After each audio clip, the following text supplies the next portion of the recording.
آیت نمبر 7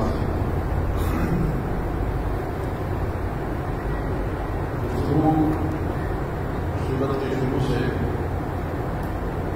چل رہی اور آپ نے سماعت فرمایا تھا کہ یہ سورت کمزور اور جو عام طور پر دنیا میں ضعیف لوگ ہیں اپنا حق اور اپنا بدلہ اپنی طاقت کے بلبوتے اور نہیں دے سکتے، ان کے حقوق اللہ تعالیٰ نے اس صورت میں بیان کیے اور لوگوں کو حکم کیا ہے کہ ان کے حقوق اچھی طریقے سے ادا کرو، نہیں تو پھر اللہ اپنے طریقے سے حقوق دلوانے پر قادر ہے۔ سورت کی ابتدا تعلق یتیموں سے یتیموں کے حقوق کا بیان تھا، کوئی گفتگو آگے چل رہی ہے۔ یتیموں کا ایک معاملہ یہ بھی تھا کہ ان کے پاس جو مطلب مال ہے اس کے ساتھ کوئی شخص چھیڑ چھاڑ کرے اس حیثیت میں کہ یتیم ہے، کمزور ہے، بچہ ہے، اپنے معاملے کو چلا نہیں سکتا تو ان کے مال کو لے کر تجارت میں لگا دے اور اس کے بعد نقصان لایا کر کے اسے کھا جائے۔ یہ بات اس کی آیت میں واضح ہو چکی ہے۔ اس آیت میں اگلی آیت میں جس چیز کا تذکرہ ہے وہ ہے کہ یتیم کا مال اس تک پہنچا ہی نہیں ہے، اس کی ملکیت میں کیا ہے، اس کا مال جو کہ وراثت کی صورت ہے، حق وراثت، اور اللہ تعالیٰ نے اپنی آیت سے اس کی بات کو دو زاویوں میں ذکر کیا، ایک یتیموں کے حوالے سے اور ایک معاشرے میں بہت کرتا ہے جو کمزور ہے اور وہ ہے موت کا، وہ چاہے بڑی عمر کی ہو، چھوٹی عورت ہو، چھوٹی بچی ہو، یتیم ہو، عورت کے بعد بھی جسمانی طور پر اتنی طاقت اور قوت نہیں ہے کہ وہ اپنے حصے کو، اپنے حق کو طاقت کی بنیاد پر لے سکے۔ اور پھر جس وقت اس قرآن کا نزول ہوا اس وقت کیفیت یہ تھی کہ دور جاہلیت میں اسلام سے پہلے طرز عمل یہ تھا، پھر مشہور معقول ہے میراث لمن حمل السلاح وخاض المعارك، یہ وراثت تو ہے ان لوگوں کے لیے جو اسلام اٹھانا جانتے ہیں، لڑنا جانتے ہیں، سامنے والے دشمن کو دے کر لڑنا، وہ جو سوال کے سماعت طاقتور ہوتے ہیں، کمزور ہے ایسے مال میں کوئی حصہ نہیں ہے، کمزور بچہ ہو، بچی ہو، عورت ہو، بلکہ عورت کے حوالے سے آگے آ رہا ہے کہ کوئی چیز اور ہو جائے تو اس کی بیوی کو وراثت میں تقسیم کیا جاتا ہے، مال کی طرح کوئی بھی اس کو آگے اپنے ہم میں دے جاتا ہے، اس طرح جو خطا یہ اپنی آیا اور اللہ نے سب کچھ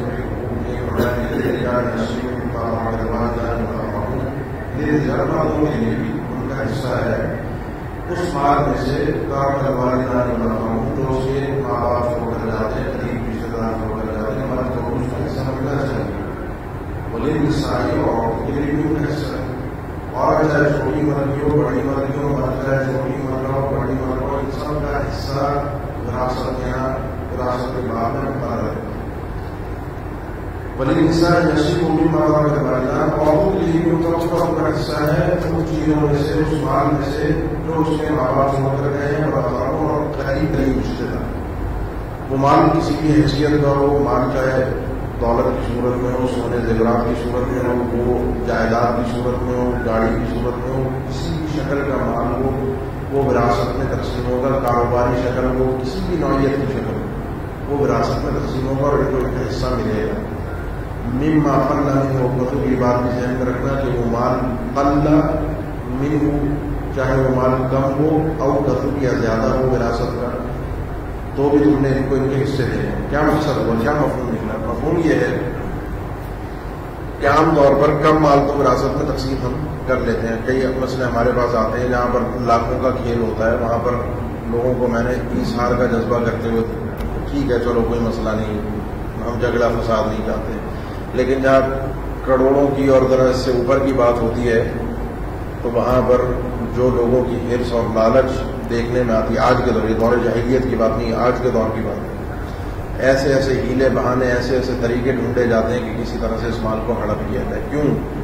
جو ہمارے معروف مقول ہے نا، مشہور ایک ہم محاورہ بولتے ہیں، مال مفت دے لیتے رہے، یہ مال مفت ہے۔ مال مفت کیوں ہے؟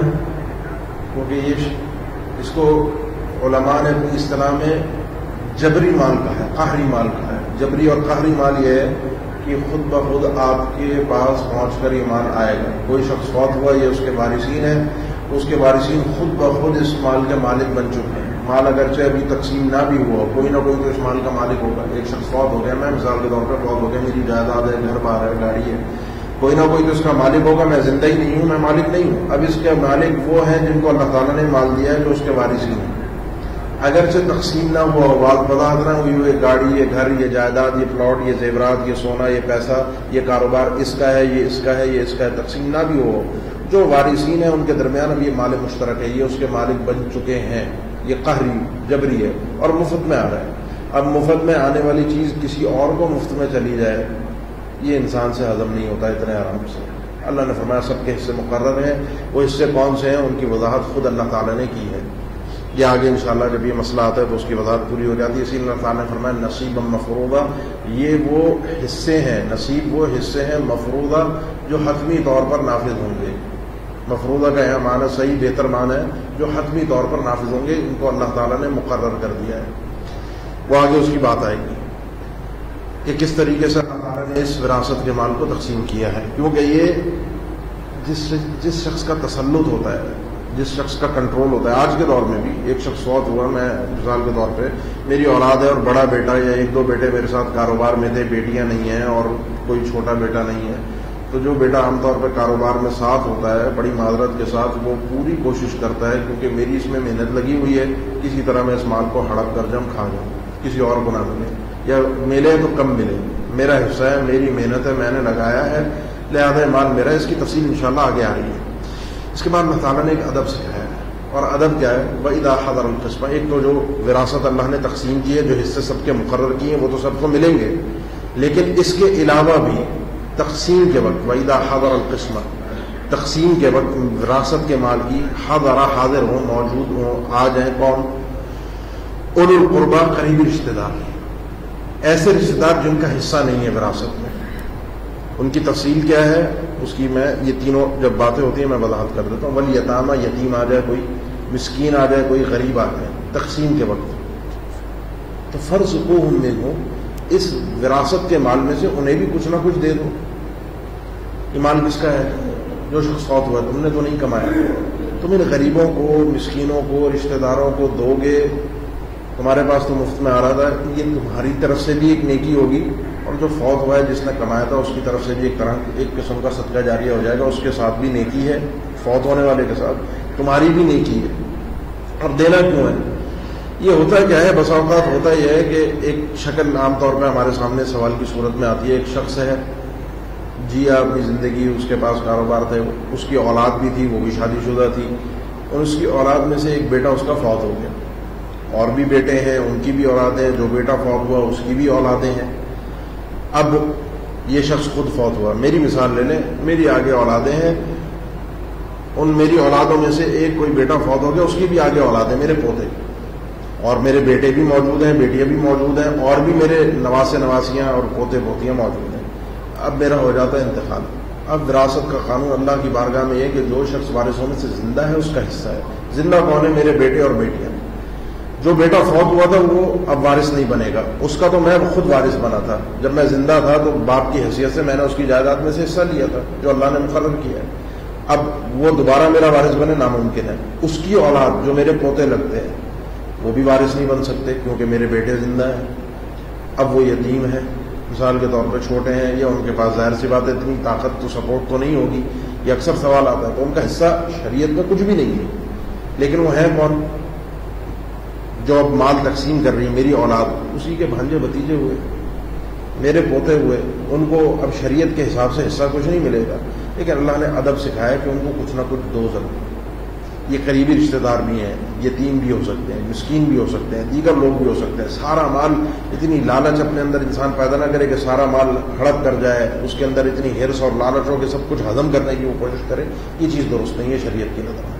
تو اللہ نے ادب سکھایا ہے کہ کچھ نہ کچھ دیا جائے، اس کو بھی اس کو بھی. کوئی اور رشتہ دار ہے جس کو وراثت میں سے اس وقت حصہ نہیں مل رہا، رشتہ دار ہے، کوئی نواسا نواسی ہے جن کا رشتہ دار، جن کا وراثت میں حصہ نہیں ہوتا لیکن مستحق ہے، غریب ہیں، ان کو دے دو. جن کے جو حصے ہیں وہ تو ملیں گے انہیں، تو ان کو بھی دینا انسان کو چاہیے. اس سے ہمیں یہ بھی پتہ چلا, یہ شریعت کا ایک ادب ہمیں یہ بھی سمجھ میں آیا کہ بسا اوقات انسان کے پاس کوئی چیز ہوتی ہے اور وہ دیکھتا ہے کہ کوئی شخص اس کے پاس ایسا آ گیا ہے, اس کی نظروں میں, اس کی باتوں میں, اس کے انداز سے اس چیز میں شوق اور رغبت اس کا ظاہر ہو رہا ہے. آپ کھانا کھا رہے ہیں, کوئی آ گیا, آپ نے کوئی مثال کے طور پر اچھی ٹوپی پہنی ہوئی ہے, اچھی گھڑی پہنی ہوئی ہے, اچھا چشمہ ہے, اچھی کوئی چیز ہے, اور آپ دیکھتے ہیں کوئی شخص آیا ہے, رشتہ دار ہے, غیر رشتہ دار ہے, آپ کے پاس اللہ نے آپ کو وسعت دی ہے اور آپ دیکھتے ہیں اس کے دل میں اس چیز کے لیے شوق ہے, رغبت ہے, فارزقوہم منہ, اسے کچھ نہ کچھ انسان دے دے. کوئی مسئلے کی بات نہیں ہے, اللہ کی راہ میں دے رہا ہے انسان, غریبوں کے ساتھ, یتیموں کے ساتھ, اپنے رشتہ داروں کے ساتھ ایک احسان کر رہا ہے. فارزقوہم منہ, ان کو کچھ نہ کچھ دو. نمبر 1. نمبر 2, وقولوا لهم قولا معروفا, ان سے باعزت طریقے سے, اچھے طریقے سے بات کرنا. اس موقع پر کہ تمہیں یہی وقت ملا تھا ٹپکنے کے لیے, تمہیں یہی وقت ملا تھا, تمہیں پتا تھا اب جائیداد کی تقسیم کا وقت ہے, وراثت تقسیم ہوگی, تم چاپلوسی میں آگے لگ گئے, ہمارے آگے پیچھے گھوم رہے ہو, تمہیں تو مال کی لالچ ہے, یہ باتیں کرنے کی ضرورت نہیں ہے. کسی کو دو بھی تو احسان کر کے دو. احسان ایسا ہو کہ تمہاری زبان سے بھی اور ہاتھ سے بھی, دونوں طرح سے تم اس کے اوپر احسان کر رہے ہو, لیکن اس کو جتانا نہیں, نہ زبان سے, نہ اپنے انداز سے, نہ کردار سے. تو یہ ہے ادب ان لوگوں کو دینے کا. یہ وراثت کی تقسیم سے ہٹ کر ہے, جو حصے اللہ نے مقرر کیا اس سے ہٹ کر ہے, وہ آپ کی ثواب دید پر ہے. اگر اربوں خربوں کا معاملہ ہے تو لاکھوں میں دینے میں کوئی مسئلہ نہیں ہے. اگر جائیداد کا کروڑ 2 کروڑ کا معاملہ ہے تو انسان کچھ نہ کچھ دے ضرور, تاکہ یہ فوت ہونے والے کے ساتھ بھی صدقہ جاریہ ہو اور میری طرف سے بھی ہے کہ انشاءاللہ یہ ایک میرے لیے بھی باعث ثواب ہو. وَلْيَخْشَ الَّذِينَ, اب ایک اور طریقے سے اللہ نے اس آیت کو, اس مقصد کو جو پچھلی آیت میں بیان ہوا ہے کہ ان یتیموں کو دو, قریبی رشتہ داروں کو دو, ایک اور اچھے انداز میں سمجھایا جو زندگی کا ایک ایسا قاعدہ اور قانون ہے کہ جس انسان کو سمجھ میں آ جائے وہ انسان کا بچہ بن جائے گا. جس کو یہ قانون سمجھ میں آ گیا اللہ کا, وہ انسان بن جائے گا. وہ قانون کیا ہے؟ وَلْيَخْشَ الَّذِينَ لَوْ تَرَكُوا, انسان کو ان لوگوں کو ڈرنا چاہیے. کن لوگوں کو؟ جو اس وقت وراثت کی تقسیم کے وقت کوئی یتیم آ گیا, کوئی اس کے بھائی کے بچے تھے جو فوت ہونے والے کے پوتے تھے, انہیں دے نہیں رہا کہ ان کا تو کوئی وراثت میں حصہ بنتا ہی نہیں ہے, بھگاؤ انہیں, بھگا دیا. یتیم تھے, چھوٹے تھے, کمزور تھے. اکثر جگہوں پہ ایسا ہوتا ہے لوگ دبا جاتے ہیں, مال نہیں دیتے. فرمایا کہ ڈرنا چاہیے ان لوگوں کو, لو ترکوا من خلفہم, کہ اگر یہ لوگ اپنے پیچھے چھوڑ کر جائیں, لو ترکوا, اگر یہ چھوڑ کر جائیں خود, من خلفہم, اپنے پیچھے, ذریۃً, اپنی اولاد, ضعافاً, کمزور, خاف علیہم, جن کے اوپر ڈر ہو کہ یہ بھی ضائع ہو جائیں گے, کمزور ہے, پیسہ نہیں ہے, پیسہ سنبھالنے کی طاقت نہیں ہے. یہ انسان اپنے اوپر رکھ کر سوچے, اگر یہ فوت ہو جاتا, مرنے کا تو اختیار کسی کے پاس نہیں ہے, جب اللہ کا فیصلہ ہے انسان جب ہی جائے گا.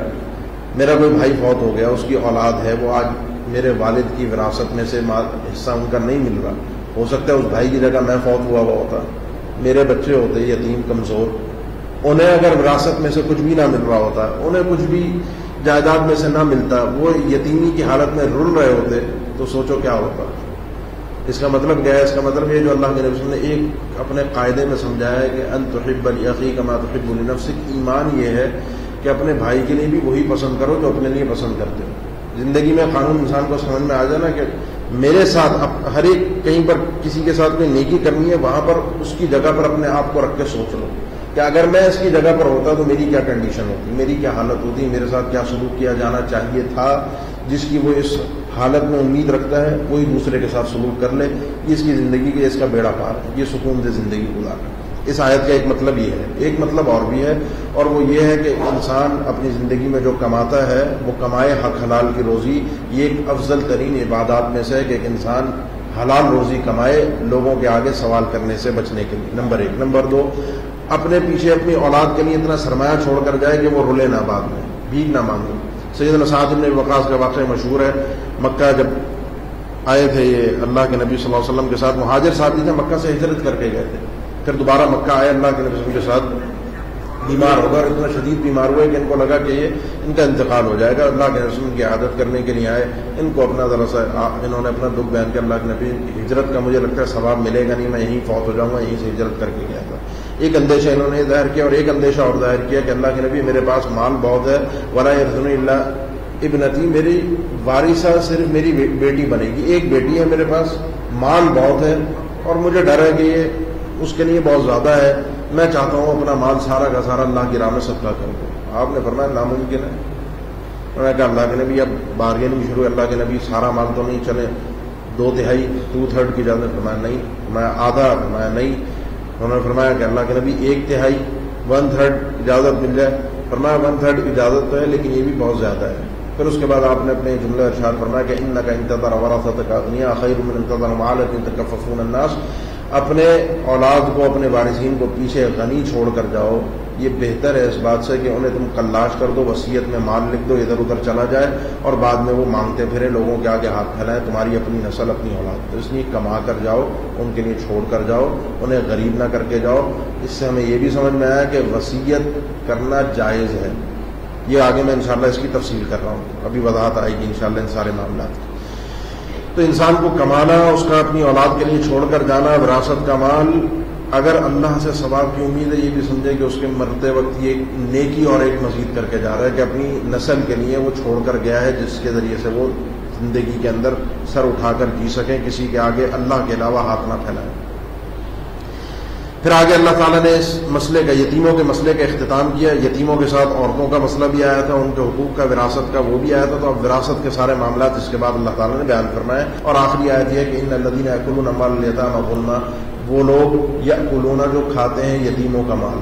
یہ اینڈ ہے کھانا, ورنہ کسی بھی ذریعے سے یتیم کا مال ہڑپ کر جائے انسان, ظلمن, اس شرط کے ساتھ کہ وہ ظلم کرنے والا ہو.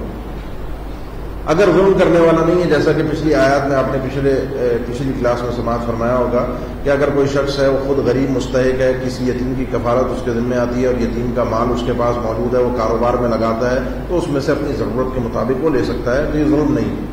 یتیم کا مال وہ ناحق طریقے سے, یتیم ہے, اس کو پتہ نہیں ہے دنیا کی اونچ نیچ, آگے پیچھے کے جھول, وہ نہیں جانتا کس طریقے سے مال ہڑپ کیا جاتا ہے, کس طریقے سے مال کے اندر ہیر پھیر کی جاتی ہے, وہ تو یتیم ہے. اب اس کا کوئی سرپرست نہیں ہے, تم ہی سرپرست ہو, تم کھا گئے اس کا مال, کھا گئے, اس کو تو پتہ نہیں ہو, بعد میں بڑا ہوا اسے پتہ چلا اس کا یہ ہے ہی نہیں.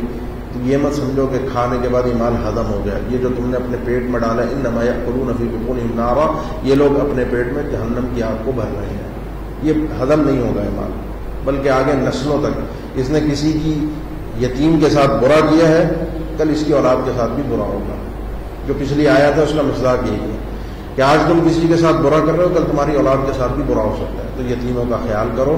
اور چونکہ اس شخص نے اپنا پیٹ بھرنے کے لیے اس کا مال کھایا, تو اس نے اپنا پیٹ اس مال سے نہیں بھرا, اس نے جہنم کی آگ سے اپنا پیٹ بھرا ہے. وہ جہنم وسیصلون سعیرا, وہ آگ جس میں ان قریب یہ بھڑکتی ہوئی آگ میں داخل ہوگا.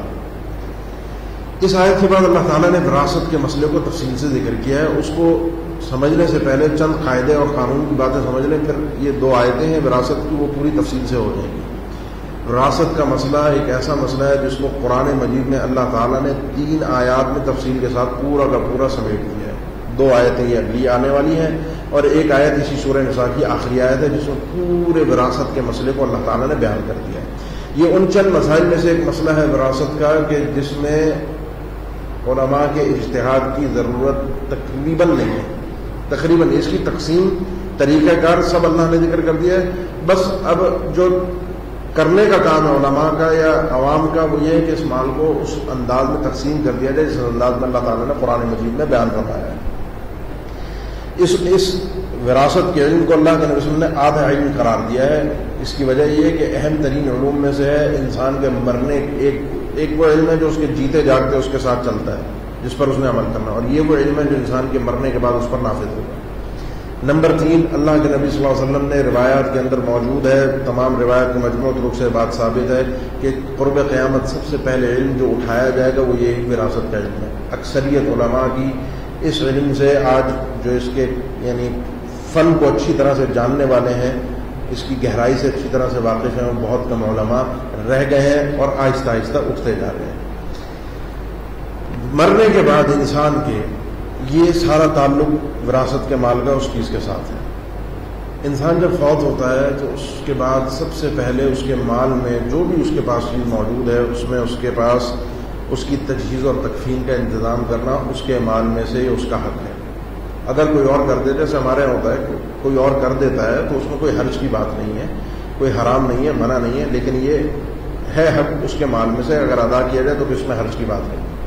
اللہ کے نبی صلی اللہ علیہ وسلم نے جب حج کے موقع پر دیکھا تھا کہ ایک شخص حالت حرام میں فوت ہو گیا تھا تو فرمایا کہ اس کو شہید تھا تو اسے فرمایا کہ اسے غسل دو اور اس کے انہی 2 کپڑوں میں اسے کفن دے دو، اسی کے کپڑوں میں سے، حالانکہ وہ کپڑے وارثین کے ہونے چاہیے تھے، لیکن آپ نے فرمایا اسی کے، یعنی پہلا حق اس کا ہے کہ اگر اس کو کفنایا جائے دفنایا جائے اس کی تجہیز و تکفین کا انتظام اسی سے ہو۔ دوسرے نمبر پر اس کی جتنی جائیداد ہے اس کے اندر سب سے پہلے ہم نے یہ دیکھنا ہے کہ اس شخص نے کوئی وصیت کی تھی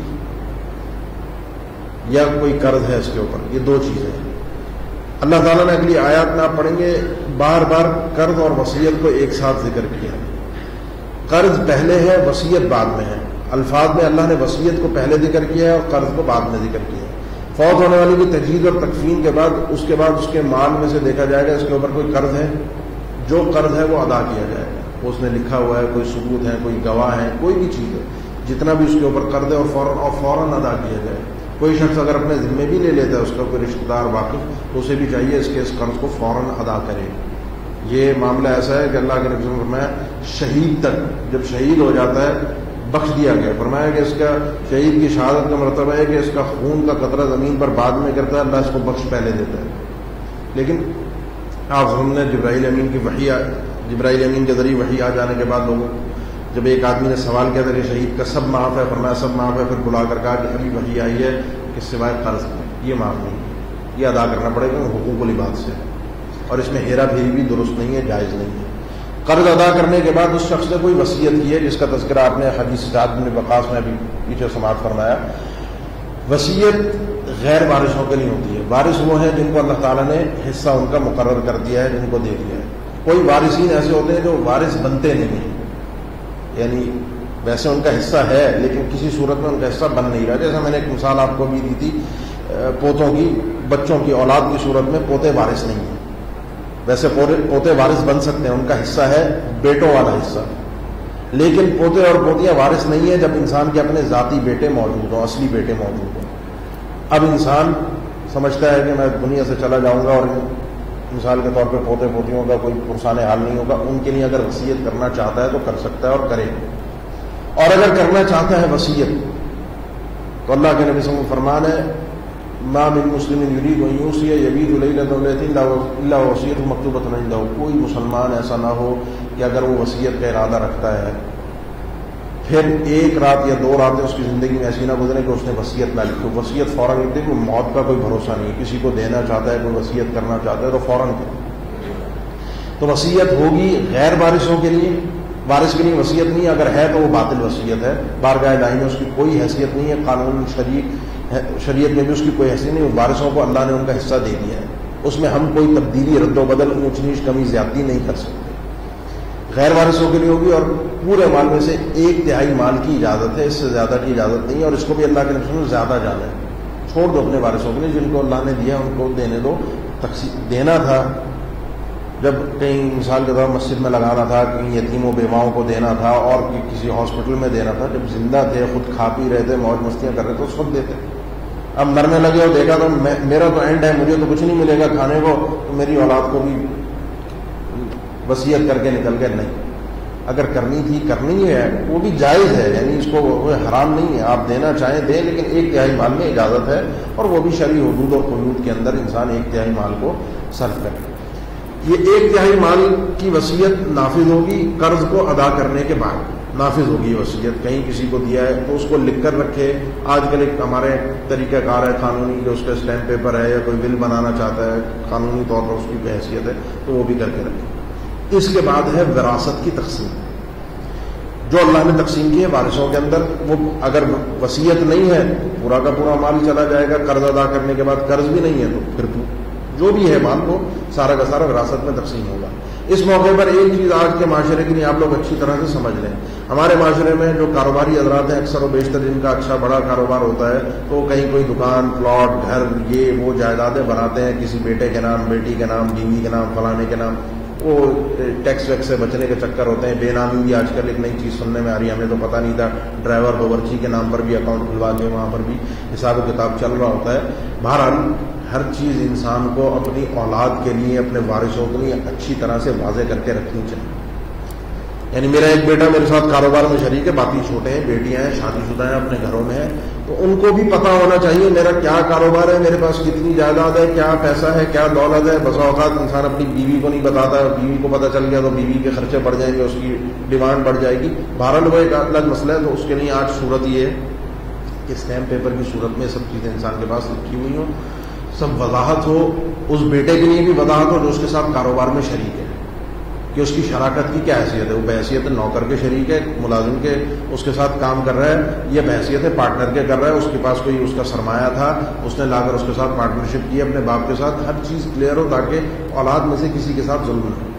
تو اس کو ہر چیز کو اچھی طریقے سے واضح کر کے رکھے، کسی بیٹے کے نام، بیٹی کے نام، بیوی کے نام کوئی گھر، جائیداد، پلاٹ، گھر، کوئی اکاؤنٹ ہے، کچھ بھی ہے، تو واضح ہونا چاہیے کہ جی میں نے اس کے نام پر صرف جو ہے وہ انکم ٹیکس سے بچنے کے لیے گواہ موجود ہو، لکھا ہوا ہو کہ میں نے یہ ٹیکس ویکس کے چکروں سے بچنے کے لیے لیا تھا، یہ دنیا کے جو جھمیلے ہیں ان سے بچنے کے لیے، ورنہ ہے یہ میری ملکیت، میرے وارثوں میں تقسیم ہونا چاہیے۔ اور اگر کسی کے نام پر ہے، کوئی فوت ہو گیا، کوئی شخص نام پر کسی کے تھا، کوئی دلیل نہیں، کوئی ثبوت نہیں ہے، تو اسی کی چیز ہے۔ اور یہ بھی ایک اور مسئلہ آ جاتا ہے کہ یہ جب آپ واضح کر دیں گے کہ میری چیز ہے تو آپ بچ گئے، لیکن دنیا کے اندر اگر آپ نے اس طرح کی کوئی تقسیم کی ہوئی ہے جس کو ہبہ یا ہدیہ کہا جاتا ہے، اس میں اپنی اولاد کے درمیان پھر برابری کی شرعی حیثیت ہے، وہ بھی ایک اپنی جگہ پر ہے۔ اللہ کے نبی نعمان بن بشیر فرماتے ہیں میرے والد نے ارادہ کیا کہ اپنا ایک باغ مجھے عطا کر دیں۔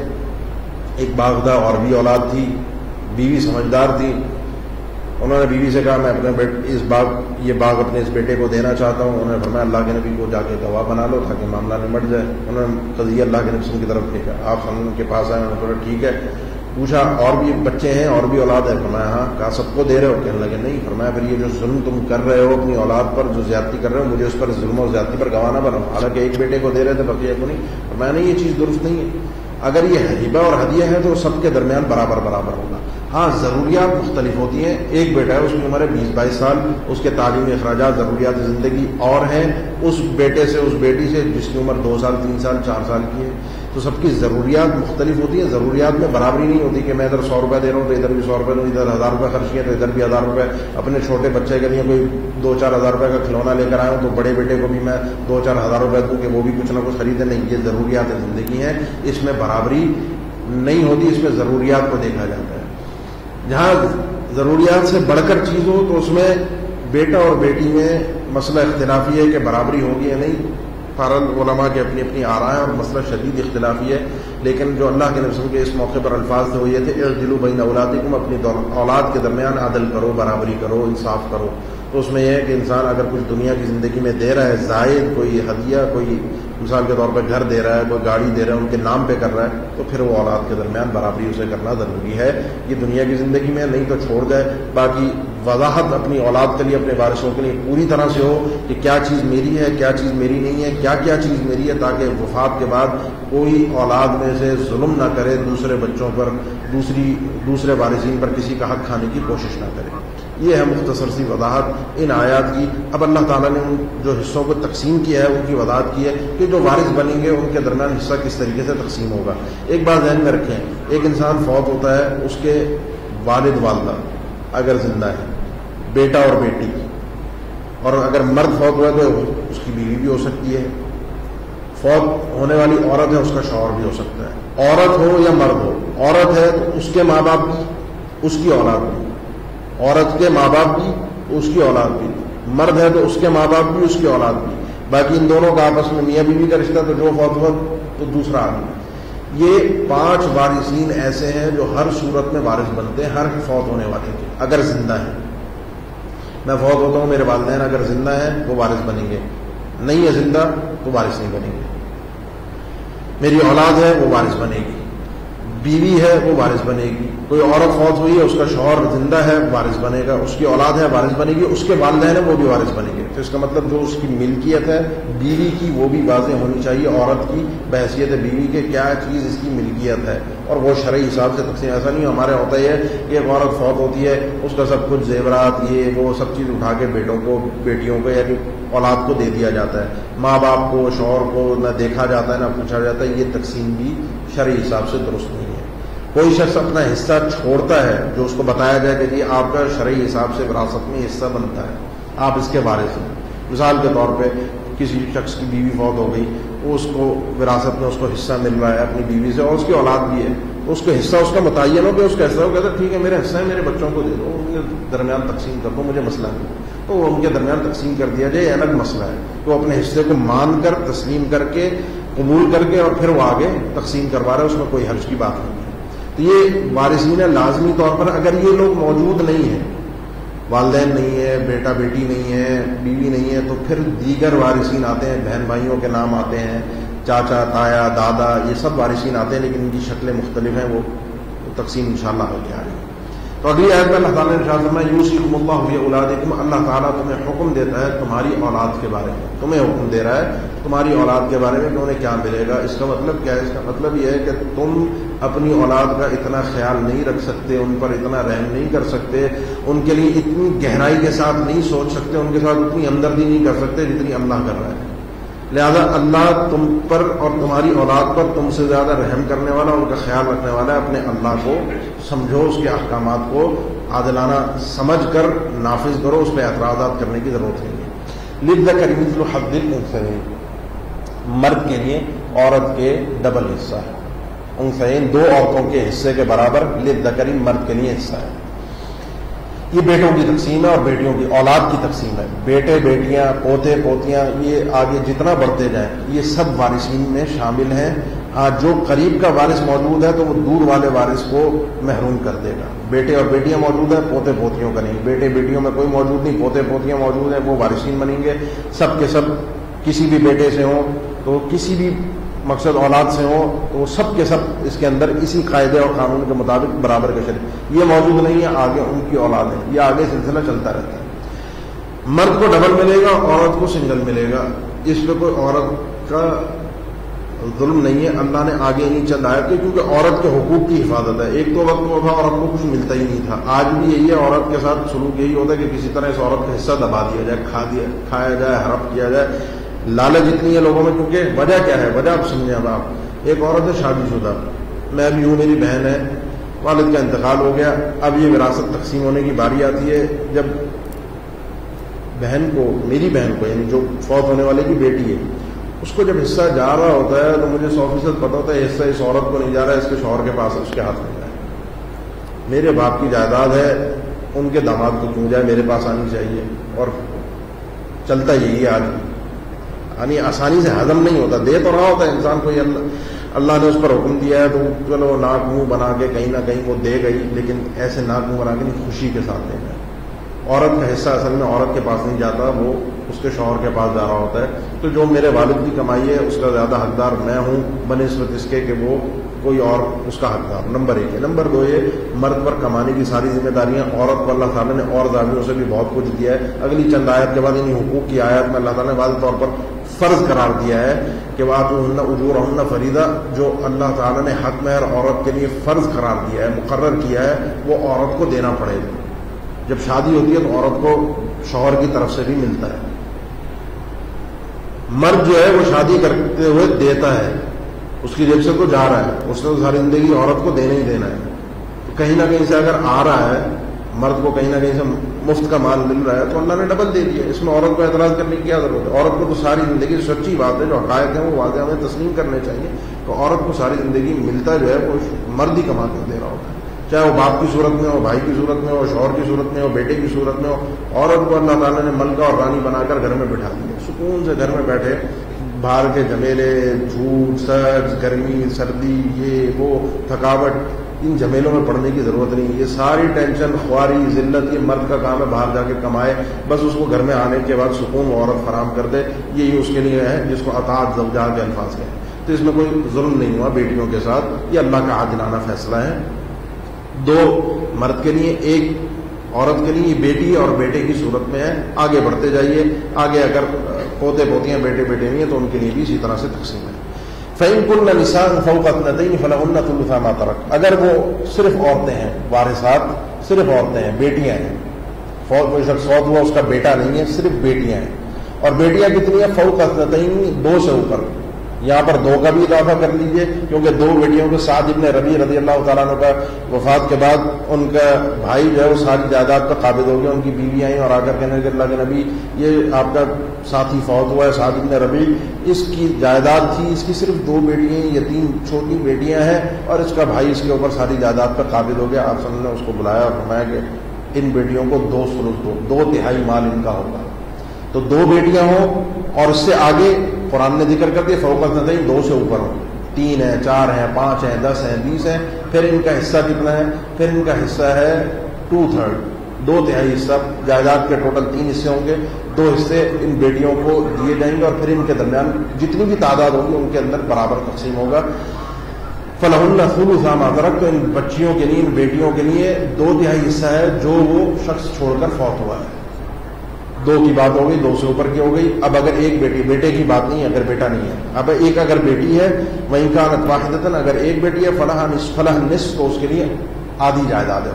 ایک بیٹی ہے، جائیداد کو 2 حصوں میں کرو، آدھی جائیداد اٹھا کے ایک بیٹی کو دے دو. باقی وارثوں کا کیا ہوگا وہ آگے آ رہا ہے. یہ بیٹا اور بیٹی کا حصہ نمٹ گیا، بیٹے کے 2، بیٹی کا 1. ان کو کس صورت میں ملے گا اس کی بھی تھوڑی سی تقسیم ہے، اور وہ یہ ہے کہ ایک ذی فرض ہوتے ہیں، ایک عصبہ کہلاتے ہیں علماء کی اصطلاح میں. زیادہ گہرائی میں اس لیے نہیں جا رہا کیونکہ آپ لوگوں کے لیے ذرا خشک مسئلہ ہو جائے گا. یہ عام طور پر جو مسئلے پیش آتے ہیں لوگ علماء سے حل کروا لیتے ہیں، ورنہ قرآن کے اندر یہ سب چیزیں موجود ہیں. ذی فرض وہ جن کے حصے اللہ نے مقرر کر دیے، اس کو 1/3، 2/3، آدھا، 1/4، یہ ذی فرض کہلاتے ہیں. اس کے بعد ہے عصبہ. عصبہ وہ ہوتے ہیں جو مقرر، جس کا اس کو 1/3 اس کو دے دو، 1/6 اس کو دے دو، 1/4 اس کو دے دو. یہ تقسیم کے بعد جو مال بچتا ہے وہ عصبہ لے کر جاتا ہے. بیٹا جو ہے وہ عصبہ میں سے ہے، اور بیٹا ایک ایسا ہے کہ جو سارے وارثین کا ستیہ ناش کرتا ہے. یہ اگر موجود ہے تو باپ کو بھی بہت کم ملے گا، ماں کو بھی بہت کم ملے گا، بہن کا بھی حصہ کم ہو جائے گا، سب کا ستیہ ناش ہوگا. اس کو زیادہ ملے گا کیونکہ بچا ہوا حصہ سب کا دے گا. سب کو کم کم ملے گا اور اس کو جو بچے گا وہ سب لے گا، اور بچے گا وہ بہت زیادہ. یہ نہیں ہے تو سب کے حصے بڑھ جاتے ہیں. بیٹیوں کو پھر 2/3 مل رہا ہے، 1 ہے تو آدھا مل رہا ہے. ماں باپ کے حصے میں بھی بیٹے کے ہونے کی وجہ سے فرق پڑا ہے، جس کا ذکر اللہ نے اگلی آیت کے اس اگلے ٹکڑے میں کیا. تو پہلے ٹکڑے میں بیٹا اور بیٹی جو میں نے عرض کیا تھا کہ ہر صورت میں یہ وارث بنتے ہی بنتے ہیں، سوائے ایک شکل کے جس کو حدیث میں ذکر کیا گیا ہے کہ کوئی بھی وارث کافر اگر ہوگا تو مسلمان کا وارث نہیں بنے گا. بیٹا یا بیٹی اللہ میں اپنی پناہ میں رکھے، کوئی اگر کافر ہے، والدین میں سے کوئی اگر کافر ہے تو مسلمان آدمی کا، فوت ہونے والے کا وارث نہیں بنے گا. یہ صحیح حدیث ہے، صحیح بخاری مسلم کی. ولی ابویہ، اور ماں باپ کے لیے، اس فوت ہونے والے کے ماں باپ دونوں کے لیے، ابویہ دونوں ماں باپ کے لیے. لکل واحد منہما السدس، ان میں سے ہر ایک کے لیے، یعنی ماں کے لیے بھی اور باپ کے لیے بھی علیحدہ علیحدہ سدس ہے، 1/6 حصہ ہے. یعنی جائیداد کے 6 حصے کریں اور ایک حصہ باپ کو دیں، اس میں سے ایک حصہ ماں کو دیں، علیحدہ علیحدہ. ہر ایک کے لیے 6ٹھا حصہ ہے. مما ترک، جو فوت ہونے والا چھوڑ کر گیا ہے. کب؟ اس شرط کے ساتھ ان کان لہ ولد، اگر اس کا فوت ہونے والے کا بیٹا موجود ہے. بیٹا اگر موجود ہے تو دونوں کو 6ٹھا حصہ ملے گا، 6ٹھا اس کو اور 6ٹھا اس کو، ماں کو بھی اور باپ کو بھی. بیٹی بھی موجود ہے تب بھی، جب بھی دونوں کو 6ٹھا حصہ ملے گا، باپ کو بھی اور ماں کو بھی. فَإِن لَمْ يَكُن لَهُ وَلَدٌ، اگر فوت ہونے والے کا بیٹا موجود نہیں ہے، وَوَرِثَهُ أَبَوَاهُ، اور اس کے وارث اس کے ماں باپ ہیں، تو فَلِأُمِّهِ الثُّلُثُ، تو پھر ماں کو تیسرا حصہ ملے گا، 1/3. پھر جائیداد کے 3 حصے کرو، ایک حصہ ماں کو، تو بڑھ گیا اس کا حصہ، کیونکہ اولاد کوئی بھی نہیں ہے، اولاد نہیں ہے تو ماں کا حصہ بھی بڑھ گیا. اور باپ کے حصے کا ذکر ہی نہیں ہے یہاں پر، کیونکہ اس کا حصہ مقرر نہیں ہے. اس کا حصہ کیا ہے؟ اب وہ سارا مال سمیٹ کر لے جائے گا عصبہ کے طور پر، کیونکہ اولاد میں بیٹا نہیں ہے، بیٹی بھی نہیں ہے.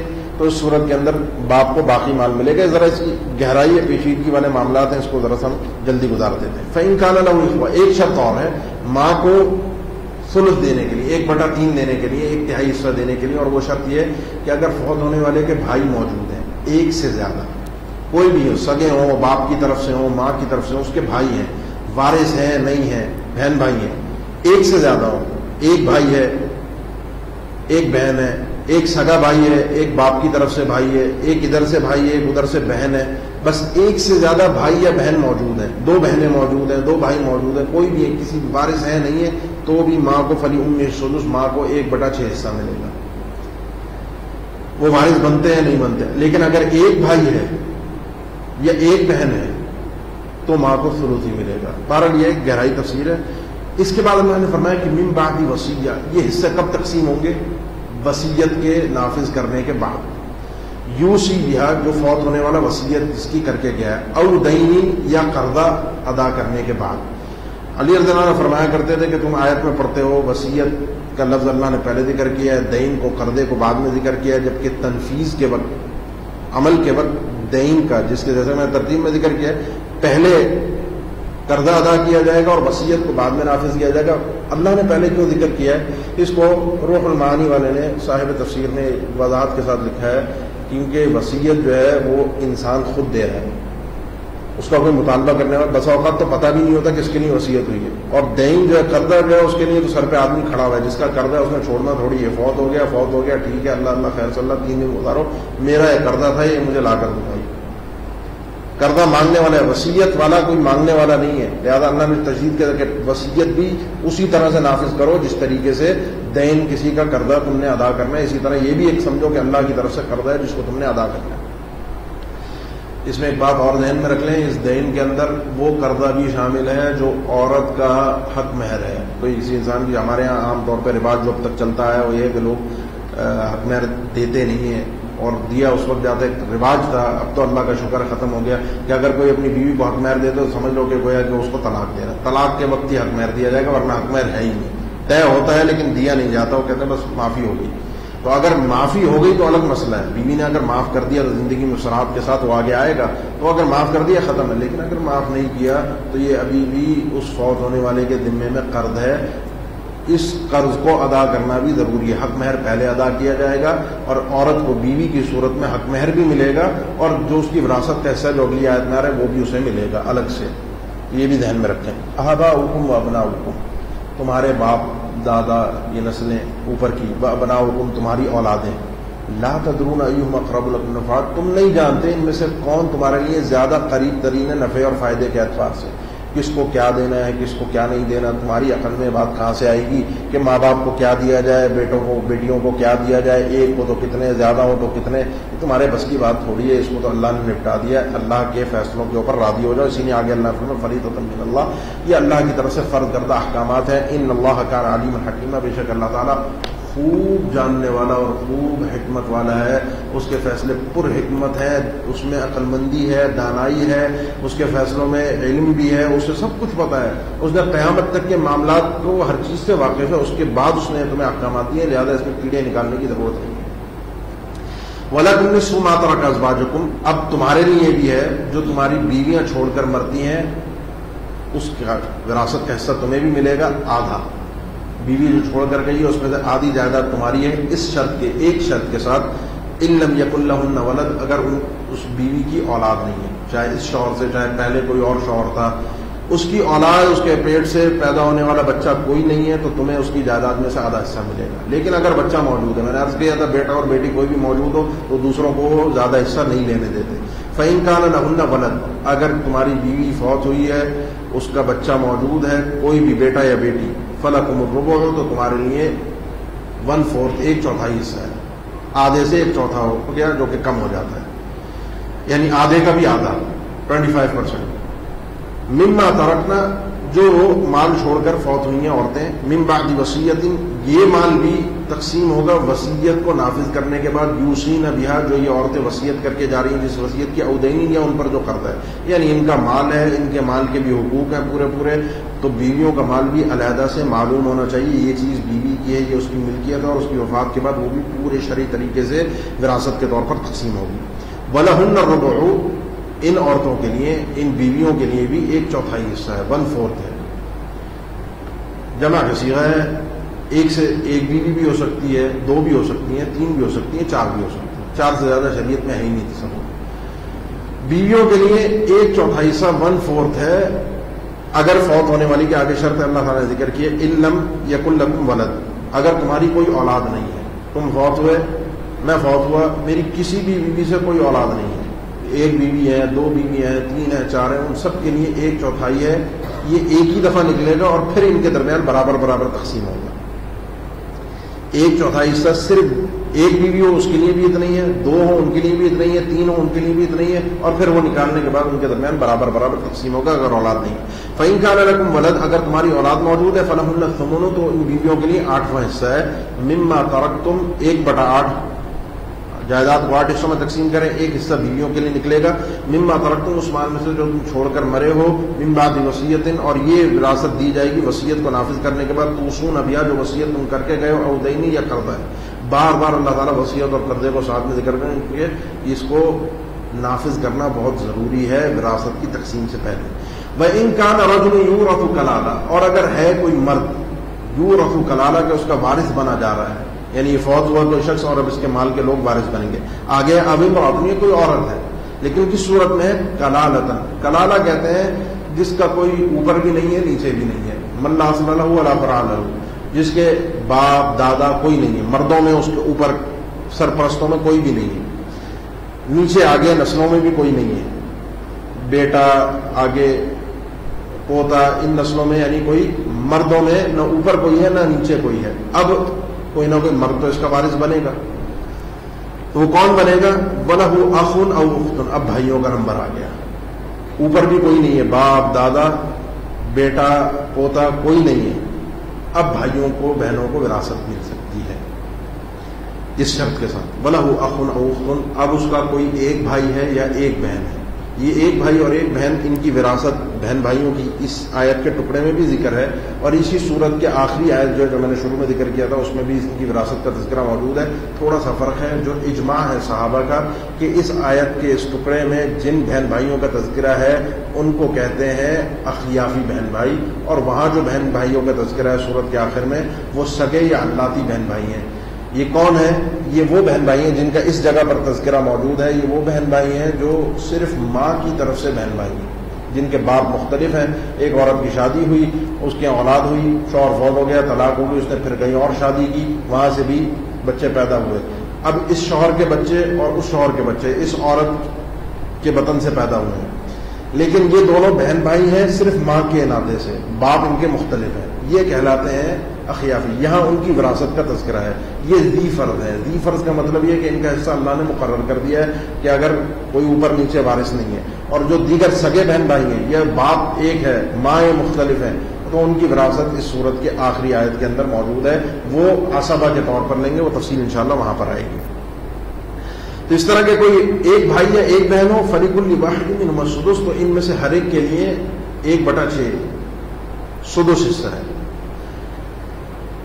فَإِن كَانُوا أَكْثَرَ مِنْ ذَلِكَ، اگر یہ ایک سے زیادہ ہے، ایک بھائی ایک بہن ان کی وراثت ہو گئی، ایک بھائی ہے اس کے ساتھ ایک بہن ہے، ایک بہن بھائی دونوں ہیں، وہ بھی 2 بھائی ہیں، 2 بہنیں ہیں، 2-3 بہن بھائی ہیں، جتنے آگے بڑھ جائیں، بس ایک سے زیادہ ہے، بھائی ہو یا بہن ہو، مرد ہو یا عورت ہو، کسی بھی شکل میں ایک سے زیادہ ہے، تو فَهُمْ شُرَكَاءُ فِي الثُّلُثِ، یہاں قاعدے قانون سے ہٹ کر اللہ نے دیا، فرمایا یہ ثلث میں شرکا ہے.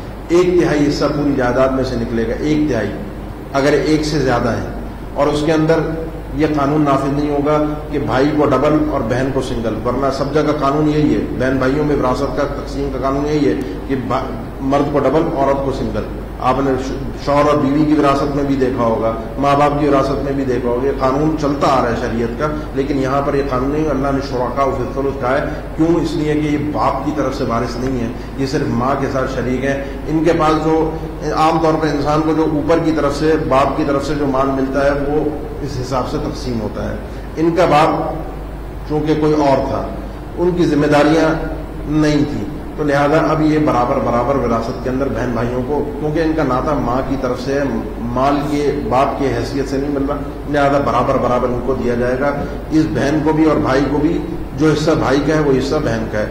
من بعد وصیت، وصیت کے نافذ کرنے کے بعد، یوصی بہا، جس وصیت کو کیا جاتا ہے، او دین، یا قرضہ ادا کرنے کے بعد، غیر مضار، بغیر تکلیف دیے، بغیر نقصان پہنچائے، ضرر پہنچائے. نہ وصیت میں، نہ دین میں، نہ وراثت کی تقسیم میں کسی قسم کا کوئی نقصان، کسی کے ساتھ ضرر کا اندیشہ بھی نہ ہو، سوچ بھی نہ ہو تمہاری کہ کوئی جھوٹی وصیت سامنے لے آؤ تاکہ کسی کو وراثت میں کم حصہ مل جائے، کوئی جھوٹا قرض کا مطالبہ کرنے والا آ جائے، یا تم خود وارثین میں سے کوئی کاغذات ایسے بنا دے کہ فلانے کے اتنا قرضہ باپ کی طرف تک 1 کروڑ 2 کروڑ فلانے کے دینے تھے، کاروبار میں جو بیٹا کاروبار میں شریک ہے وہ نہیں کہانی بنا کر لیا ہے، کاروباری قرضے بنا کر لیا ہے، اور بغیر نقصان دیے یہ ساری چیزیں برحق ہیں تو ان کو نافذ کرنا ہے، نمبر 1۔ نمبر 2، بغیر نقصان دیے یہ وراثت بھی تقسیم ہوگی۔ کسی کے اندر یہ جرت نہیں ہے کہ جس کو اللہ نے وراثت میں حق دیا ہے وہ اس کو وراثت سے محروم کر سکے۔ جو آج ہمارے قانون ہے عاق کرنے کا قانون، کہ میرا بیٹا ہے میں اس کو اپنی جائیداد سے عاق کرتا ہوں، یہ لاکھ عاق کرتا رہے، بارگاہ الہی میں اس کا حصہ موجود ہے۔ بیٹا کتنا ہی نافرمان ہو، بیٹی کتنی نافرمان ہو، کوئی دیکھتا ہو شکل نہ دیکھتا ہو، ملتا ہو زندگی میں نہ ملتا ہو، اس سے شریعت کا کوئی تعلق نہیں ہے۔ یہ نہیں مل رہا، ماں باپ کی خدمت نہیں کر رہا، ماں باپ کی اطاعت نہیں کر رہا، یہ گناہ اس کے سر ہے، یہ تو اس کی سزا بھگتے گا اپنی جگہ پر، لیکن اس کی وجہ سے اس کو جو ملنے والے حقوق ہیں اللہ کی طرف سے ان کو محروم نہیں کیا جائے گا۔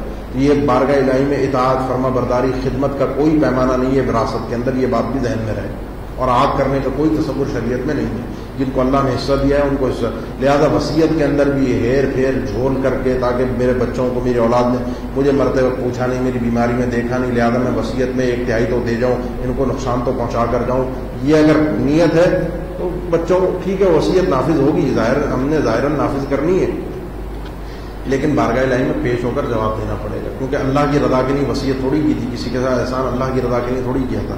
وصیۃ من اللہ، یہ اللہ کی طرف سے حکم ہے۔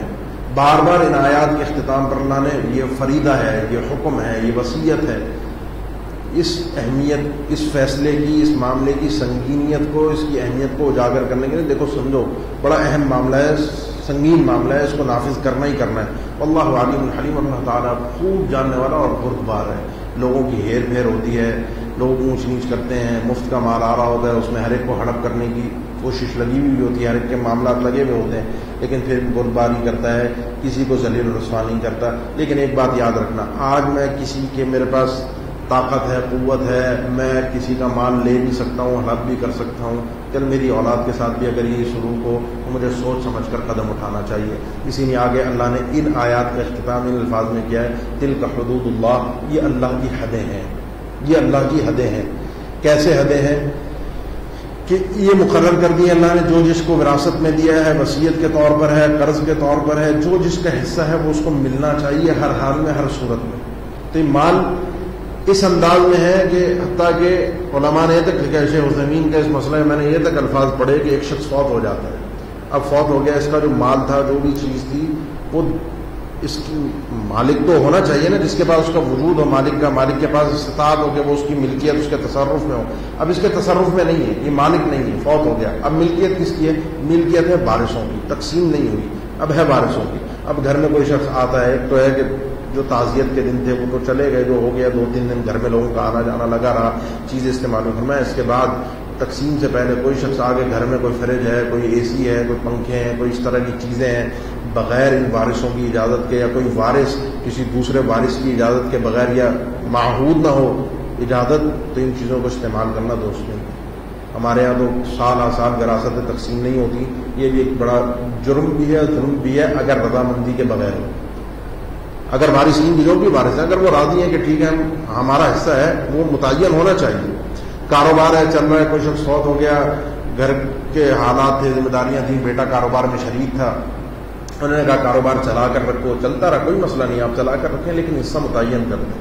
یہ وارثین سب ہیں، ان کا حصہ یہ ہے، تاکہ بعد میں شخص یہ نہ کہے کہ جس نے کاروبار کو چلایا اپنے باپ کے، وہ کہے کہ سب تو میرا تھا، میں نے محنت کر کے بنایا ہے، میں نے اس کو بڑھایا ہے، باپ جب فوت ہوا تو کاروبار تھا ہی کتنا، تھوڑا سا تھا، میں نے ساری محنت، پھر بعد میں مسائل کھڑے ہوتے ہیں۔ لہٰذا سب چیزیں متعین ہو جائیں، سب کے حصے متعین ہو جائیں، پھر کوئی کہتا ہے کہ چلتا رہے، ورنہ اگر نہیں ہے تو اس انسان کو سوچنا چاہیے جو اپنے باپ کے کاروبار پر قابض تھا، پھر اس میں جو بھی وہ تصرف کر رہا ہے بغیر وارثین کی اجازت کے، یہ تصرف جائز نہیں ہے، کیونکہ یہ اس کا اکیلے کا مال نہیں ہے، دیگر کا بھی مال ہے، وہ بھی اس کے مالک ہیں، ان کی اجازت بہت ضروری ہے۔ تلک حدود اللہ، یہ اللہ کی حدیں ہیں۔ ومن یطع اللہ ورسولہ، اور جو شخص بھی اللہ اور اس کے رسول کی اطاعت کرتا ہے ہر معاملے میں، اس معاملے میں خاص طور پر، تو یہ یاد رکھیں یدخلہ جنات، تو اللہ تعالیٰ اسے جنتوں میں داخل کرے گا، ایسی جنتیں کہ تجری من تحتہا الانہار، کیونکہ اس نے دنیا کے اندر اللہ کے لیے مال کو چھوڑا ہے۔ قربانی دی ہے نا, پورا مال چاہتا ہڑپ کر سکتا تھا, باپ کا سارا مال نکل سکتا تھا, لیکن نہیں, اس نے اللہ کے فیصلے کو نافذ کیا, جو بھی جس کا حصہ تھا وہ اس کو اس تک پہنچایا, سب وارثین کو دیا. تو تجری من تحت الانہار, اللہ ایسی جنتوں میں داخل کر گیا جس کے نیچے سے نہریں بہتی ہیں, خالدین فیہا, اس میں ہمیشہ رہیں گے, وذالک الفوز العظیم, یہ بہت بڑی کامیابی ہے. اس نے دنیا کے چند ٹکوں کو چھوڑا ہے, اللہ نے اس کو بڑی کامیابی سے نوازا. لیکن جو شخص ومن یعص اللہ ورسولہ, جو شخص اللہ اور کے رسول کی نافرمانی کرتا ہے, ان فیصلوں کو نہیں مانتا, ان میں کیڑے نکالتا ہے, نافذ نہیں کرتا, ہضم نہیں ہوتا کہ مال آ رہا ہے میں کیوں دوں فلانے کو, کیوں اس کا حصہ بنے گا, وَيَتَعَدَّ حُدُودَ, اللہ کی جو مقرر کردہ حدیں ہیں اس کو تجاوز کرتا ہے, کسی کے حصے کو کم کرنے کی کوشش کرتا ہے, کہیں سے زیادہ, کوئی وراثت میں ڈنڈی, کوئی وصیت میں ڈنڈی, یہ سب کرتا ہے, پھیر کر کے نکل جائے گا, کوئی اس کو نہیں پکڑ سکا, نہیں پکڑے گا, کوئی مسئلہ نہیں. يُدْخِلُهُ نَارًا, اللہ تعالیٰ اسے جہنم میں داخل کرے گا, خالدین فیہا, جس میں وہ ہمیشہ رہے گا. مال کیوں کمایا تھا, مال کیوں ہڑپ کیا تھا, کیوں ہضم کیا تھا, عزت ملے دنیا میں, اسی لیے ہے نا, میری شان و شوکت میں عیاشی کی, آسانی کی زندگی گزارو. وَلَهُ عَذَابٌ مُهِينٌ, جس مقصد کے لیے دنیا میں اس نے مال ہڑپ کیا, اس کے الٹ اللہ اس کو عذاب دے گا الگ سے, اور اس کے لیے رسوا کن عذاب ہے. یہ دنیا میں عزت کی زندگی, مال ہڑپ کر کے جی کر آیا تھا, چودھری بنا ہوا تھا, بڑا تھا, آخرت میں ذلیل رسوا ہوگا. یہاں تک کہ یہ عورتوں کے, بچوں کے, یتیموں کے, ہر ایک کے حقوق کو اللہ تعالیٰ نے اچھی طرح سے ذکر کر دیا ہے. ان کمزوروں کے حقوق میں, وارثوں کے حقوق میں, وراثت میں, وصیت میں یہ تک ہے کہ اگر کوئی شخص فوت ہوتا ہے اور اس کے ہاں ولادت ہے, معاملہ ابھی بچہ پیدا نہیں ہوا بلکہ ابتدائی دن تھے, پتہ چلا کہ فوت ہونے کے بعد کہ یہ شخص باپ بننے کے درجے میں تھا اور بچے نے پیدا ہونا ہے, 9 مہینے لگے, 8, 7, 6, وراثت تو علماء نے کہا ہے کہ اسی وقت تقسیم ہوگی, جب یہ فوت ہو گیا اس کی وراثت تقسیم ہوگی. اس بچے کا بھی حصہ ہے جس نے دنیا میں آنا ہے, کیونکہ اس کا وجود آ چکا ہے, یہ اسی کی اولاد ہے, اس کو کیوں محروم کیا جائے. اب کیا کریں جی, اب اس کا حصہ کیسے نکالا جائے گا, بیٹا بھی ہو سکتا ہے, بیٹی بھی ہو سکتی ہے, ایک بھی ہو سکتا ہے, 2 بھی ہو سکتے ہیں, دونوں بیٹے بھی ہو سکتے ہیں, دونوں بیٹیاں بھی, سارے احتمالات ہیں. ان سارے احتمالات کو رکھ کر علماء نے وراثت کو اسی وقت تقسیم کیا بھی ہے اور کرنے کا کہا بھی ہے. سب وارثوں کو ان کا حصہ دیا جائے, جو بھی احتمالات ہیں ان کو سامنے رکھا جائے اور کم ترین حصہ وارثوں کو دے دیا جائے. یہ ان کی وراثت ہے, یہ اہمیت ہے, یہ اسی وقت ان کا حصہ ان کو ملنا چاہیے. اور جو پیدا ہونے والا ہے, جتنے متوقع احتمالات ہیں ان کو سامنے رکھتے ہوئے اس کے لیے زیادہ سے زیادہ رکھا جائے. جب پیدا ہو جائے صورتحال واضح ہو جائے گی, جو اس کا حصہ بنتا ہے بچے کا بھی اس کے لیے علیحدہ کر دیا جائے, اور پھر جو بچتا ہے کسی کو کم, کسی بھی احتمالات کی صورت میں جو بھی دیا تھا ان سب کے حصے ان کو پورے کر کے دیے جائے. یہ بھی اللہ کا فیصلہ ہے, اس کو بھی نافذ کرنا ہے. اب اس کمزوروں کے بعد عورتوں کے حقوق کے حوالے سے اللہ تعالیٰ نے بات کو مزید تفصیل کے ساتھ ذکر کیا ہے. اور عورتوں کی ایک معاملے کے اندر ایک کمزوری ہے, کمزور تو ہیں لیکن اگر ایک معاملے میں کمزور ہیں, جو ان کی ایک کمزوری ہے, اس کے اندر اگر وہ ہیں تو اللہ کی طرف سے معاملات بھی پھر تھوڑے سے سخت ہو جاتے ہیں. اور وہ سختی ان کے اوپر ظلم نہیں ہے, کیونکہ ان کی غلطی ہے, اس غلطی کی بنیاد پر سختی کی جا سکتی ہے. اور وہ غلطی کیا ہے, واللاتی یأتین الفاحشہ, وہ عورتیں جو تم میں سے فاحشہ یعنی بدکاری کے کام کی طرف آتی ہیں, بدکاری کرتی ہیں. یہاں پر فاحشہ کا معنی سری بدکاری ہے, جس کو زنا کہا جاتا ہے. اس میں زبان کا فحش گو ہونا, یہ سب معنی ہے فحش کے, لیکن وہ سب آگے آئیں گے. اس مقام پر صرف بدکاری ہے. من نسائکم, تمہاری عورتوں میں سے, یعنی مسلمان عورتیں ہیں, شادی شدہ ہیں, غیر شادی شدہ ہیں, یہ بدکاری وہ کرتی ہیں. اگر نمبر 1 فاستشهدوا علیہن 4 منکم, سب سے پہلے گواہ مانگو اس کام کے اوپر 4 گواہوں تم میں سے. 4 لفظ جو ہے وہ گنتی جو ہے وہ عربی زبان کے قانون کے حساب سے 4 مؤنث کا لفظ ہے, لہذا مرد گواہ ہونے چاہیے. 4 مرد, یہ ایک واحد قضیہ ہے جس میں اللہ نے 4 گواہوں کو رکھا ہے. اور مزے کی بات یہ, آج تک تاریخ میں, ہسٹری میں اسلام کی ایک قضیہ بھی, ایک فیصلہ بھی, ایک معاملہ بھی ایسا نہیں آیا جس میں 4 گواہوں نے گواہی دی ہو اور کسی پر زنا کی حد نافذ ہوئی. نہیں آیا آج, اور شاید آئے بھی نہ, شاید, وہ اللہ بہتر جانتا ہے. وجہ کیا ہے؟ اللہ نے 4 گواہ, حالانکہ زنا کی کثرت ہے, اس میں کوئی شک نہیں ہے. اللہ نے اس گناہ کی روک تھام کے لیے فیصلے ضرور صادر فرمائے ہیں. اس کی اجازت نہیں ہے کہ یہ گویا کہ اتنا مشکل فیصلہ کر دیا کہ گویا کہ زنا کو آسان کر دیا. نہیں, یہ عزتوں کی حفاظت کے لیے معاملہ ہے. ورنہ اگر یہ معاملہ نہ ہوتا تو آج باوجود اس کے کہ یہ قضیہ ہے, لوگ کس طریقے سے لوگوں کے زنا کی تہمت لگاتے ہیں, فلاں زانی, فلاں بدکار, فلاں تو ایسا, فلاں کا کریکٹر ایسا ہے, فلاں تو فلانے کے ساتھ تھا, فلاں تو فلانے کے ساتھ اس کا مسئلہ معاملہ چل رہا ہے. لوگوں کی عزتوں پر ہم کتنی کیچڑ اچھالتے ہیں. اگر شرعی قوانین صحیح معنی میں نافذ ہوں تو اس کے لیے حد الگ سے مقرر ہے، جو کہ 18 سپارے میں سورہ نور میں اللہ نے ذکر کیا، حد قذف کی صورت میں کہ کوئی شخص کسی مومن عورت پر، خاص طور پر اللہ ذکر میں مومن مرد بھی داخل ہے، زنا کی تہمت لگاتا ہے، 4 گواہ لے کر آئے گا، یہ تو مدعی ہے، گواہ الگ سے لے کر آئے گا، یہ ٹوٹل 5 آدمی ہو جائیں گے، ورنہ یہاں پر تو 4 گواہ ہیں، اور 4 گواہ گواہی کیسے دیں؟ مرد گواہی دیں، یعنی حتیٰ کہ علماء نے تفسیر کے اندر وضاحت کے ساتھ لکھا ہے، بسا اوقات پر نبی صلی اللہ علیہ وسلم نے صراحت بھی پوچھی ہے، یہ نہیں کہیں گے کہ میں نے اس عورت اور مرد کو برہنہ حالت میں اکیلے میں دیکھا تھا، یہ گواہی اگر دیں گے، یہ گواہی بھی زنا کے لیے ناقابل قبول ہے، ان کے اوپر حد قذف لگے گی، 80 کوڑے مارے جائیں گے، یہ جھوٹ بول رہے ہیں۔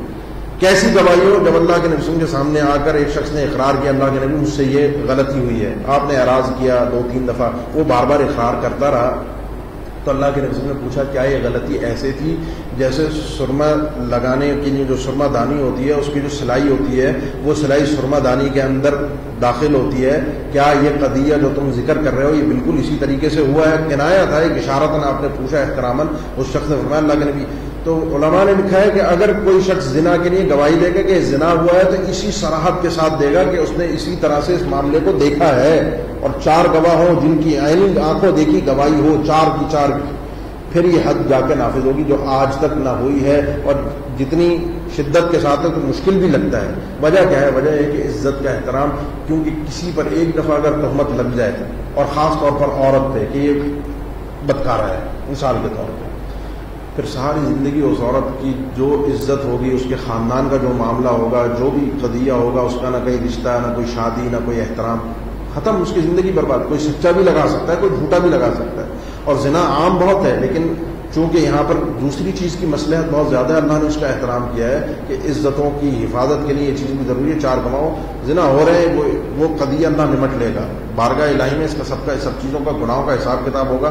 مجھے اور آپ کو اللہ خدا بننے کی ضرورت نہیں ہے، ہاں کہیں روک تھام کے لیے اپنی انسان زبان سے لوگوں کو سمجھائے، کہیں ایسا معاملہ ہے اس معاملے کو روکنے کی کوشش کرے، لوگوں کو نصیحت کرے، سمجھائے، دل میں برا جانے، لیکن کسی پر تہمت لگا دے 4 گواہ ان عورتوں کے لیے پیش کرنا ضروری ہے۔ فَإِن شَهِدُوا، اگر وہ 4 گواہ آ کر گواہی دیتے ہیں اس انداز میں، فَأَمْسِكُوهُنَّ فِي الْبُيُوتِ، تو ان عورتوں کو اب گھر میں قید کر دو، ان کی آزادی، اب یہ کمزور ہے، گھر سے نکلنے کی اجازت تھی ان کو، آنے جانے کی ایسا نہیں ہے کہ ان کو اللہ نے شریعت نے قید کر کے رکھا ہے، لیکن اب چونکہ ان سے غلطی ہوئی ہے لہذا اس بنیاد پر ان کو سزا ملنی چاہیے، تاکہ یہ کام، چونکہ ان کا یہ کام جو ہے، جو ان سے عمل سرزد ہوا ہے، یہ معاشرے میں فساد پھیلا رہا ہے، لہذا جب یہ فساد پھیلا رہا ہے تو ان کو گھر میں روک کر رکھو تاکہ فساد زیادہ برپا نہ ہو۔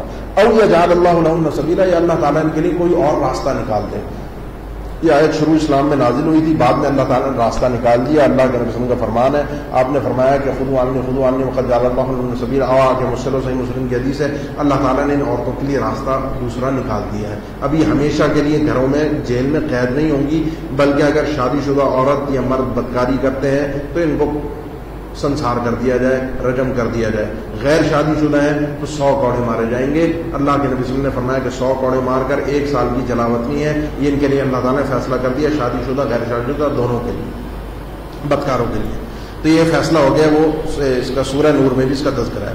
بلغانی یاتیانیا، اب یہ ایک دوسرا پہلو ہے کہ وہ 2 لوگ جو تم میں سے اس فحاشی کے کام کو سر انجام دیتے ہیں، یہ غلط کام کرتے ہیں، وہ 2 لوگ، پہلی آیت میں مرد اور عورتوں کا خاص طور پہ ذکر تھا، یہاں پر مردوں کا ذکر ہے۔ اس کو اکثر علماء نے اس کو اس صورت پر رکھا ہے جو آج ہمارے معاشرے میں پھیلتی جا رہی ہے کہ مرد کا مرد سے قبیح فعل کرنا۔ وہ دونوں کا اگر یہ کام کرتے ہیں تم میں سے، فآذوہما، تو ان 2 مردوں کو، یا 2 عورتیں ہیں تو ان 2 عورتوں کو، ان دونوں کو تکلیف دو، زبان سے بھی، ہاتھوں سے بھی، جو بھی مار پیٹ ہے وہ کرو، لیکن یہ بھی اپنی جگہ پر تھا۔ پھر اس کو بھی اللہ کے نبی صلی اللہ علیہ وسلم نے وضاحت کر دی کہ اقتلوا الفاعل والمفعول، ابھی روایت میں سندن کلام ہے کہ فاعل اور مفعول کو قتل کر دو، جو یہ کام غلط کام کرنے والا ہے غیر فطری طریقے سے اور جس کے ساتھ ہو رہا ہے اگر اس کی رضامندی سے ہو رہا ہے تو ان دونوں کو قتل کر دو۔ روایت سندن اتنی مضبوط نہیں ہے، لیکن صحابہ کرام کا، دیگر علماء کا اتفاق ہے، امت کے تمام مجتہدین کا، کہ 2 لوگ قتل کیے جائیں گے اگر ان پر یہ چیز ثابت ہو جاتی ہے، لیکن قتل کی شکلیں مختلف ہیں۔ کوئی کہتا ہے ان کو پہاڑی پر لے جا کر نیچے پھینک دو، کوئی کہتا ہے ان کو غرق کر دو، بہرحال ان کو چھوڑنا نہیں ہے، ان کو مارنا ہے، کیونکہ ان پہ ان شکلیں عذاب کی ہے، ان کو ختم کرنے کی وہ ذکر کی گئی جو قوم لوط پر سزائیں آئی تھیں۔ بہرحال ان کو چھوڑا نہیں جائے گا، یہ بھی گواہوں کے ساتھ یہ چیز ثابت ہوگی۔ فَإِن تَابَا، اگر یہ لوگ توبہ کر لیتے ہیں، توبہ پکڑے جانے سے پہلے ہے، گواہوں کی گواہی سے پہلے ہے توبہ، تو وہ توبہ پھر اس توبہ سے گناہ معاف ہو جائے گا، پھر دنیا کی بھی حد بھی نافذ نہیں ہوگی۔ یہ بھی تذکرہ اللہ تعالیٰ نے حدود کے باب میں 6 سپارے میں تذکرہ اس کا کیا ہے حد محاربہ کے ساتھ۔ لیکن ایک شخص آ کے اقرار کرتا ہے، جیسا کہ صحابہ کرام کے زمانے میں ہوا، اقرار کے ساتھ زنا کی سزائیں حدیں نافذ ہوئی ہیں۔ صحابہ کرام نے کچھ نے جن سے غلطیاں ہوئی انہوں نے آ کر اقرار کیا، اللہ کے نبی صلی اللہ علیہ وسلم نے کچھ پر حدیں بھی نافذ کی، جن میں سے ایک تھے معاذ بن مالک رضی اللہ تعالیٰ عنہ، ان سے بھی غلطی ہوئی، انہوں نے آ کر اقرار کیا، اللہ کے نبی صلی اللہ علیہ وسلم نے ان پر حد نافذ کرنے کو کہا۔ جب ان پر رجم کے پتھر برسائے گئے تو بھاگنا شروع ہو گئے، دور بھاگے۔ صحابہ کرام نے اللہ کے نبی صلی اللہ علیہ وسلم کا فیصلہ سنا ہوا تھا کہ اس کے اوپر حد نافذ کرو، انہوں نے پکڑا اور زبردستی کر کے حد نافذ کی۔ اللہ کے نبی صلی اللہ علیہ وسلم کو آگے بتایا تو فرمایا کہ تم نے اس کو چھوڑ کیوں نہیں دیا؟ وہ بھاگ رہا تھا، لعلہ یتوب فیتوب اللہ علیہ، ہو سکتا ہے وہ توبہ کرتا، اللہ اس کے اوپر مہربان ہوتا، اس کی توبہ کو قبول کرتا۔ اقرار کرنے والا شخص اگر اقرار کے بعد مکر جاتا ہے کہ میں نے کام نہیں کیا تو اس کو چھوڑ دیا جائے گا، کیونکہ اس نے خود اقرار کیا تھا، گواہوں نے ثابت نہیں کیا۔ باقی جس کے اوپر گواہوں نے ثابت کر دیا اس کے بعد اگر وہ توبہ کرتا ہے تو یہ اس کا اللہ کا معاملہ ہے۔ اب دنیا میں توبہ کا طریقہ کار یہ کہ اس کے اوپر حد نافذ کی جائے، اور توبہ یہ ہے، توبہ کا جو صحیح طریقہ کار ہے وہ اصلاح، اپنی اصلاح کریں دونوں کے دونوں، یعنی اس گناہ سے توبہ کریں، اقرار کریں اور اس کے بعد اس گناہ سے رک جائیں، یہ اصلاح ہے۔ فآبدوا عنہما، پھر ان دونوں کو چھوڑ دو، ان پر پھر حد نافذ کرنے کی ضرورت نہیں ہے۔ ان اللہ کان تواب الرحیم، بے شک اللہ تعالیٰ خوب توبہ قبول کرنے والا اور خوب مہربان ہے۔ توبہ کن لوگوں کی ہے، یہ اگلی 2 آیات میں اللہ تعالیٰ نے مختصر اس چیز کا ذکر کیا ہے۔ انما التوبۃ علی اللہ، توبہ تو صرف انہی لوگوں کی قبول ہوتی ہے اللہ کی بارگاہ میں، للذین یعملون السوء، وہ لوگ جو یہ گناہ کے کام کرتے ہیں، کوئی بھی گناہ کے کام بجہالہ، نادانی کے عالم میں، یعنی ایک ہے کہ وہ گناہ کو جانتا ہے گناہ ہے، جب گناہ کر رہا ہوتا ہے تو عام طور پہ اس گناہ کے انجام کو بھولا ہوا ہوتا ہے، اللہ کی ہیبت کو، عظمت کو بھول چکا ہوتا ہے، اس گناہ کے اثرات سے ناواقف ہوتا ہے، ایمان کی کمی سے ناواقف ہوتا ہے، تو اس سے غلطی ہوئی، نادانی میں گناہ کر لیا اس نے، ثم یتوبون من قریب، پھر وہ فوراً اس گناہ سے توبہ کرتا ہے۔ یہ ہے اصل سچی توبہ، گناہ کیا اور گناہ کے بعد فوراً ندامت کی، مجھ سے غلطی ہو گئی، میں نے کیا کر لیا، اللہ سے توبہ کی۔ فاولئک یتوب اللہ علیہم، یہ وہ لوگ ہیں جن پر اللہ مہربان ہوتا ہے۔ وکان اللہ علیما حکیما، اللہ تعالیٰ خوب جاننے والا اور حکمت والا ہے۔ ولیست التوبۃ للذین یعملون السیئات، توبہ ان لوگوں کے لیے نہیں ہے جو گناہ کرتے ہی رہتے ہیں، ایک کے بعد ایک، غرق ہو گیا، سود کھائے پہ کھائے جا رہا ہے، بدکاری کیے پہ کیے جا رہا ہے، شراب پیے پہ پیے جا رہا ہے، دنیا کے اندر غرق ہے، جھوٹ، لالچ، ہرس برباد کر کے رکھا ہوا ہے اس نے معاشرے کو۔ کب تک؟ حتی اذا حضر احدهم الموت، یہاں تک کہ جب ان میں سے کسی ایک کے پاس موت آ جاتی ہے، حاضر ہو جاتی ہے موت، اب یہ دیکھتا ہے وہ معاملات جو اس کو آج تک نظر نہیں آئے۔ قال انی تبت الآن، تو کہتا ہے اللہ میں اب توبہ کرتا ہوں، میں سارے گناہ، یہ ایڑیاں رگڑتا ہوں، ایسے موقعوں پہ تو سارے پاپی توبہ کرتے ہیں، تو ان کی کوئی توبہ قبول نہیں ہے۔ اس کو حدیث میں واضح کرتے کہ جب انسان کی غرغرے کی کیفیت ہو پھر توبہ قبول نہیں ہوتی، اس سے پہلے اگر وہ صحیح اور بہترین توبہ ہوئے تو گناہ کے فوراً بعد ہو جائے، بار بار نہ ہو، اصرار نہ ہو گناہ پر۔ بل الذین یموتون، اور نہ ہی وہ لوگ جو مرتے ہیں، وہم کفار، اس حال میں کہ وہ کافر ہوں، ان کی بھی کوئی توبہ قبول نہیں ہے، کافر کو بھی ابدی جہنم ہے۔ اولئک اعتدنا لهم عذابا الیما، یہی لوگ ہیں جن کے لیے اللہ تعالیٰ نے دردناک عذاب تیار کر کے رکھا ہے۔ ہاں اگر مسلمان ہے، مومن ہے، موحد اور گناہ گار فوت ہو گیا بغیر توبہ کے تو دیگر آیات اور احادیث کی روشنی میں وہ تحت المشیہ، یعنی اللہ کے مرضی اور ارادے کے تحت چاہے تو اسے عذاب دے، چاہے تو بخش دے، لیکن کافر کو اللہ نے فرمایا کہ وہ مشرک کو معاف نہیں کرے گا۔ یہاں پر ان آیات کا اختتام ہوا، آگے عورتوں کے حوالے سے ہی دوسرے پہلو کی ابتدا ہے، پھر انشاءاللہ آپ اگلی کلاس میں سماعت فرمائیں گے کہ اللہ تعالیٰ نے عورتوں کو کس طریقے سے ان کے حقوق مزید ادا کیے ہیں۔ عورتوں کی زندگی کے کئی پہلو ہیں، سب سے پہلے بیٹی بنتی ہے تو باپ پوچھے ہی مت کہ اس پر کتنا مہربان ہوتا ہے، اس کے بعد آگے بڑھتی ہے، بھائی آتا ہے، بھائی ملتا ہے تو بہن کی صورت میں وہ بھی مہربان، آگے بڑھی ہے عورت، پھر جا کر بنتی ہے بیوی، پھر آگے ماں بھی بنتی ہے، لیکن سب سے کمزور اور ضعیف ترین عورت کی حیثیت ہوتی ہے جب وہ بیوی ہوتی ہے۔ ماں کی حیثیت میں بھی طاقتور ہے،